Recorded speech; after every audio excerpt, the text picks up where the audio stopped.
I'm Bill Walker. I wanted to take some time to give a little bit of my background, explain to you who I am, where I'm from, what has caused me to make this decision to run for governor. My parents came to the state in the early 40s. My mother worked for the Corps of Engineers out of Fairbanks on the building of the Alaska Highway. She was in charge of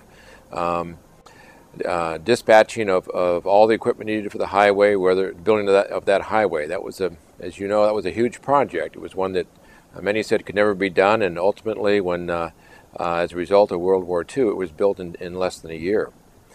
About the same time my father came to Alaska. They did not know each other. He came to Alaska and in the military, and became a part of what's called the Alaska Scouts. They were a unique group of military who had specific abilities to live off the land.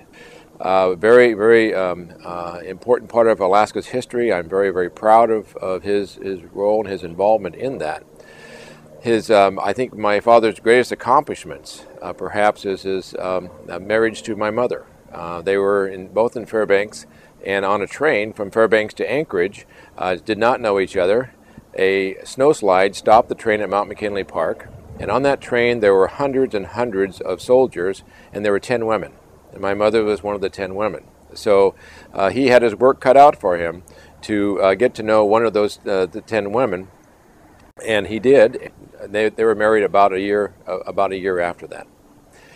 I was born in Fairbanks, and at St. Joseph's Hospital, and we were there for a few years. My father was involved with a company called Arctic Block Construction. He and a wonderful gentleman by the name of Con Frank in Fairbanks were foolish enough to try to make concrete block in the winter in Fairbanks, Alaska, and they were successful at that. They manufactured the block for a hospital at Ladd Field, if I recall that correctly, and so there's some very rich history in our family with Fairbanks in the 40s. Following that, our family moved to Delta Junction, south about 100 miles of Delta Junction, and operated a facility called the Malamute Saloon. And as typical in Alaska, nobody does any one thing, you do several things. So we had the Malamute Saloon, and also they had a newspaper called Walker's Weekly, and ultimately my father also worked on Fort Greely in civil service, and we lived on Fort Greely for a period of time. We moved from Fairbanks to Valdez to build houses, and that's what we did. We were in the house building business, and the crew largely consisted of my father and my brother and myself. There were no such things as subs. We dug the hole, made the concrete, built the walls, the roof on, and everything in between. That's the way it was in the late 50s, early 60s in Valdez. So hard work was not anything new to me. We didn't have TV in Valdez in those years, or radio, a little bit of radio, but it was mostly friendships, classmates, and hard work. Then came the earthquake.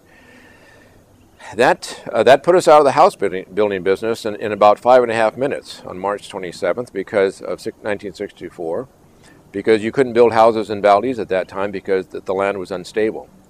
The houses we had just completed, in fact, we'd poured a foundation the day before the earthquake, and I remember going into that with my dad and looking at what the earthquake had done to that fresh concrete that we had poured, and it was pretty devastating. But we were one of the larger families in Valdez that did not have any loss of life, and so we were very fortunate.